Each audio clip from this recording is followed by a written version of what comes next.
This bike, the Cervélo S3, is part of a dynasty that has changed road cycling forever. Gerard Vroomen and Phil White introduced the concept of the Aero road bike back in 2002 and set us on the path we're still riding today. I mean, you think you know how to design a bike and you think you make a pretty good one, but of course we didn't really know about what it takes to ride a Tour de France. I mean, we can't blame them entirely for Aero road bikes. Someone would have done it eventually, I'm sure. But still, this bike and its predecessors are now a key part of modern cycling history. How did we get from that to this to this? We'll also see just what the difference is between a 13-year-old Aero bike and one from the present day.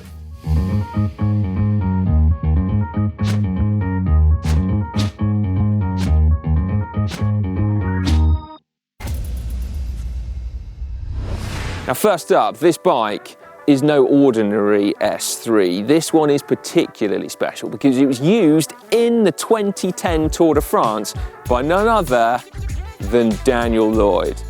I was a bit worried it wouldn't fit still, but it's fine. Oh yes. In his own words, it's seen speeds that most mortals can only dream of, mainly because it was sat on top of my team car.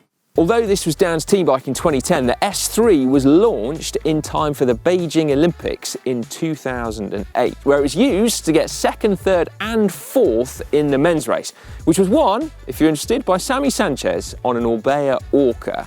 Cervélo had been innovating rapidly. This is the fourth generation of their Aero road bike, and the first was only launched back in 2002. But to tell the story, we should probably go right back to the beginning.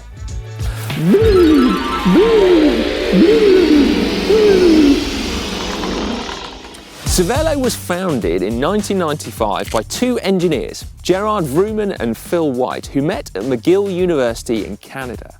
Now, as we're told time and again by Canadians, winters there are proper winters. So it's perhaps surprising that they didn't start by inventing fat bikes or heated saddles, but no, they went all in for an outrageous TT bike. It was the era of outrageous TT bikes, but the Cervélo Baraki takes the biscuit. Frankly, it looks like a cartoon character shark. Now, unfortunately, like all outrageous time trial bikes of the 90s, it was put to the sword of the UCI in the sweeping Lugano Charter of '97 that outlawed anything and everything. However, Cervélo's momentum carried on. The story goes on with the launch of the revolutionary P3 time trial bike, but our particular tale picks up again in 2002 with the launch of the Soloist.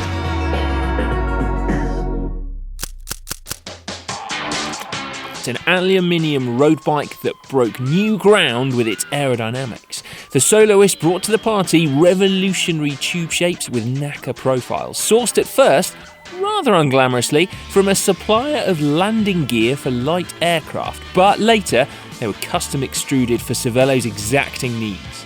Now, I'm sure the engineering was excellent, but that's rarely enough to convince people to make the jump. So the masterstroke, or maybe even the stroke of luck, was in sponsoring the CSC team for 2003 onwards. Somebody at Shimano and said, like, who's looking for a new bike sponsor? And they mentioned two. One never called me back, and the other one did, and that was CSC. They cut quite the dash in the peloton with their bright red Soloist. And you've got to say, Aero down tubes provide an excellent platform for very large decals. However, it wasn't all plain sailing for the Aero Soloist, because actually the 3 Tour de France stages that were won that year by CSC were all done on a very light, very unaerodynamic R2.5. I mean, the R25 was more comfortable than the Soloist. And is that important over a 3-week race, or is there's no data on what's better in that sense, right? An alloy aero bike or a carbon round tube bike. And, if the team was happy, then fine. And if you win 3 stages in your first Tour de France, then you can't say, they chose the wrong bike.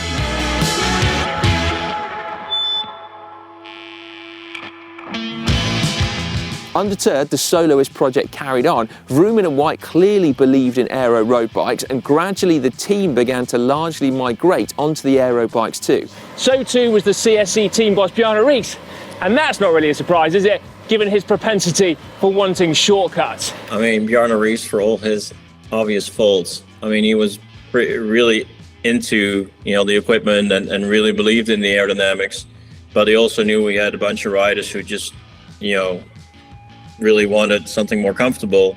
And of course they were riding Look before, which was round tube carbon, and then that's always going to be more comfortable than Aero and alloy.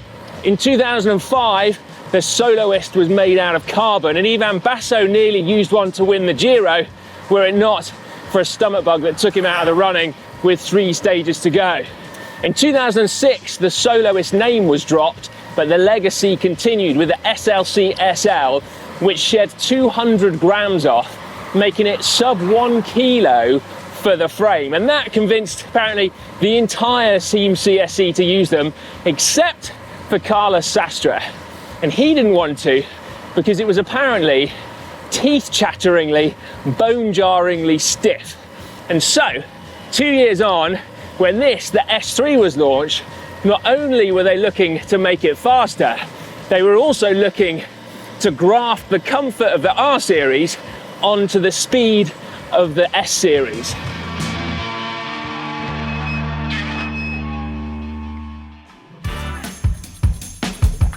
So is it comfy then, I hear you ask? Well, yeah, I think it is actually. Like, the front is a little bit harsher than the back, but neither are teeth-chatteringly stiff. And bear in mind, I've got 100 PSI in my tubular tyres. So yeah, I guess they did achieve what they set out to achieve. I gotta say, like, it is an absolute treat. I'm so pleased Lloydie has dug this one out of the shed and let me ride it. I feel like a Dan Lloyd fanboy too. I remember him racing this bike. I remember being on his wheel, trying to hold on to it. Little did I know that it wasn't his power, it was actually just his flipping Aero bike that was making it so hard. I probably would look a bit like Dan Lloyd right now if it wasn't for the fact that my ankles had the same diameter as his thighs. To look at it up close, it is strikingly different to a modern day aero bike. I mean, for a start, it's thin. It's really thin. And these tube profiles, they're not NACA profiles completely. They have evolved slightly from that earliest Soloist, but they're not far off. I mean, this down tube tapers to a really fine point, even to the point where it makes your water bottle cage look hugely bulbous. I mean, that's like an air brake. That you don't get on modern aero bikes anymore. In fact, these tube shapes, I don't think I can remember a modern day aero bike with this kind of classic teardrop profile. They're all truncated aerofoils, and the idea behind that is you get improved crosswind stability, and then also you can design the frame to be stiffer and lighter. But it has to be said, this frame weight is supposedly just 1,050 grams, and I got the whole bike on the scales. You won't believe this, or maybe you will, I certainly didn't, 6.64 kilos, including power meter pedals. I know, crazy, isn't it? I mean, that's a full kilo lighter than the current S5, and it's 600 grams lighter even than Jonas Vingegaard's Tour de France winning Cervélo S5.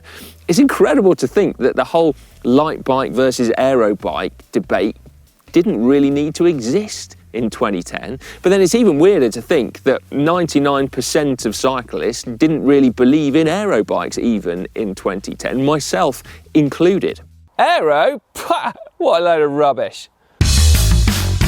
In my defence, I hadn't actually tried an aero bike in 2010, and now I have, I am completely sold. You can feel the difference. And perhaps that's because aero bikes have got more aero. The tube shapes, as mentioned, have clearly evolved. We've got these mega aero one-piece cockpits. We've got no exposed cables at all, as opposed to this bunch of spaghetti on Dan's Cervélo.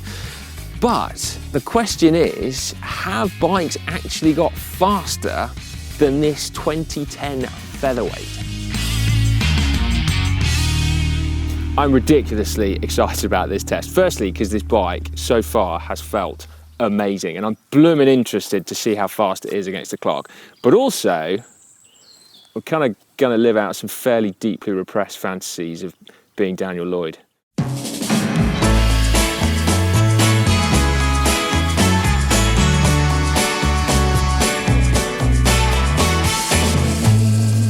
So anyway, I'll leave that one with you. Fellow Daniel Lloyd superfans, all 4 of you, will note that this bike actually is not in Cervélo test team spec, okay? So they were sponsored by Zip. Dan doesn't have the original Zip wheels because this became his training bike the next year when they were sponsored by Mavic as Garmin Cervélo. So he has a pair of old Mavic Cerium training wheels. So we've dug out these bad boys, which are perhaps not quite as aerodynamic as the Zip 404s he would have had, but are outrageously light. They're the Mavic Cosmic Carbon Ultimates. And they too feel absolutely wicked. So we're going to try and do the best test we can. Dan's original power meter is not on here. Don't know where that one went, Lloydie, but we do have Wahoo power meter pedals. So I'm going to ride at a consistent power on both bikes and see if we can't compare the two. Which one's your money on? Hey, it's going to be flat, and then there's also a climb. I actually don't know. I mean, I'm assuming the modern bike will be faster, but... Beep, beep, beep, beep, beep.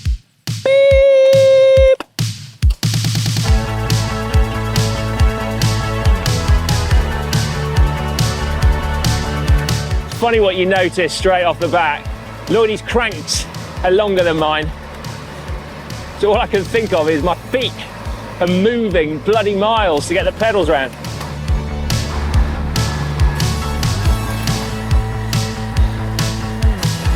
Okay, we are fairly shifting. 50 k's an hour.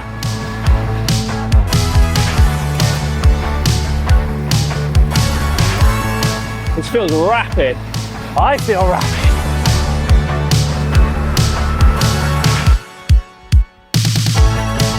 Onto the climb now.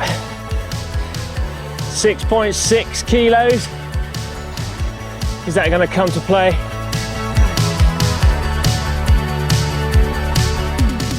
It does feel sprightly. Frustrating riding to an average power sometimes. Okay, nearly getting to the line. Oh man, that is an absolute pleasure. Okay, and we're there in 3, 2, 1. Oh. There we go. Oh wow. I tell you what, I think it's testament to the bike that actually when you're riding along, there's not that much to say. There's no like, oh, this shifting stuck in the dark ages, or oh, this frame feels so this, that, or the other. It just feels like a stonkingly good bike. And it felt like we were going pretty quick. I mean, the only way my Canyon is going to get it back is by being more aero on the flat and potentially smoother on that climb. The tarmac's a bit crap. So I think this could be a tough race, actually. A lot at stake. Let's go do it. There's a lot riding on run number 2, isn't there? No pun intended, but that Cervélo felt quick.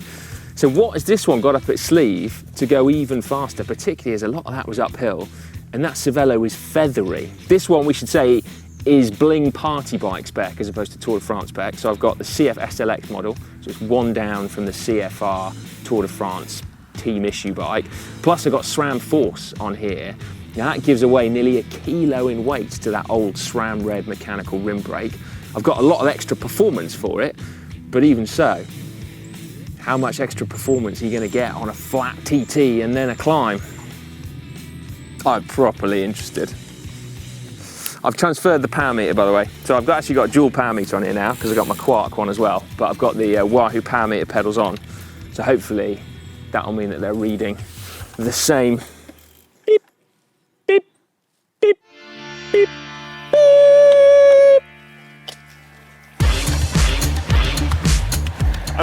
I'm waiting for an epiphany. Feels good.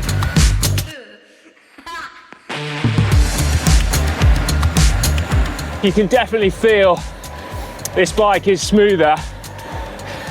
I got obviously different tyres with different pressure in, so that they're still optimal. But feels like you just carry your speed a bit. So I wonder whether that will play out up here.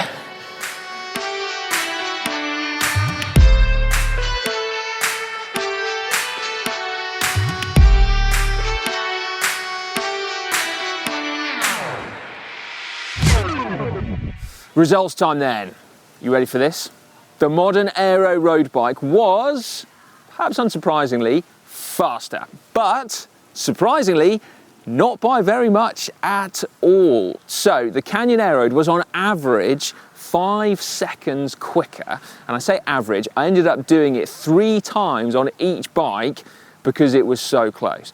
On the flat section, the Aeroad was quicker, but again, not by a vast quantity. And then on the climb, the featherweight Cervelo was able to claw back a little bit of that deficit.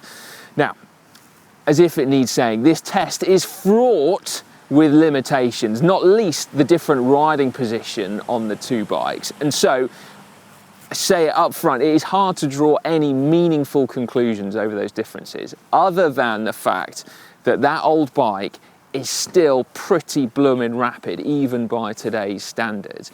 And so it made me think, just how bloomin' fast was it back in 2010?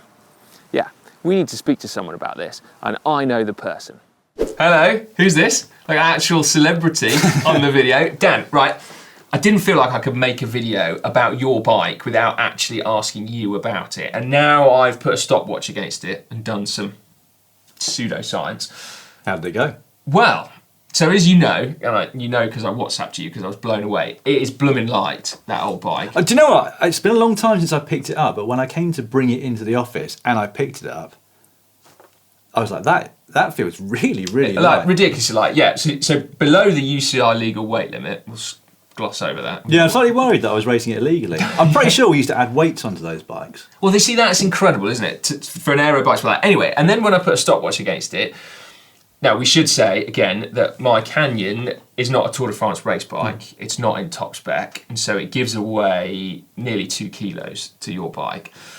So your bike, your 13-year-old bike, was faster than my new bike going up a hill. Not by much, but like a demonstrable difference. And actually, it wasn't that much slower on the flat either. Oh, really? It was slower, but not as slow as I thought it would have to be. So an aggregate?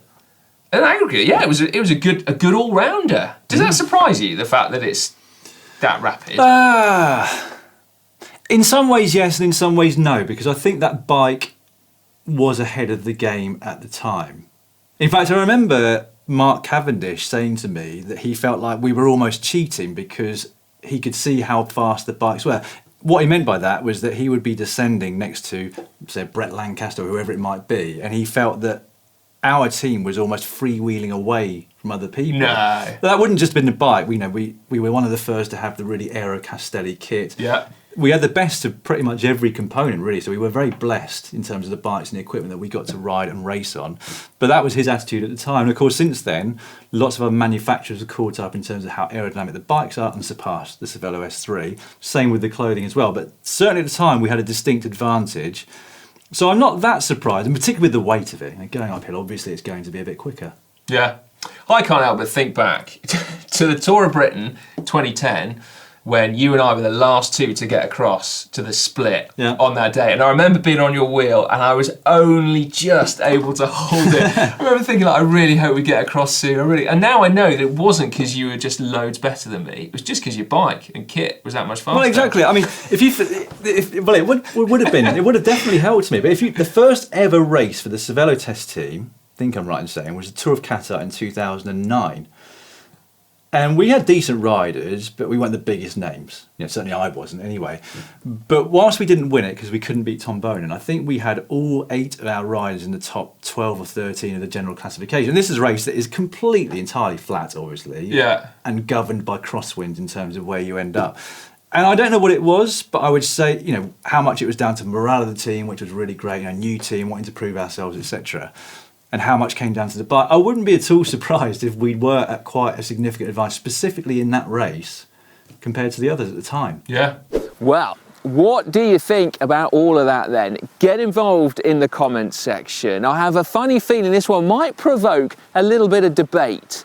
Rim brakes, mechanical shifting, tubular tyres, still really nice to ride, bonkersly lightweight, that kind of thing. Be very interested to read your thoughts on it. And also let us know what else you think maybe we should put these two bikes up against each other. Descending, for example.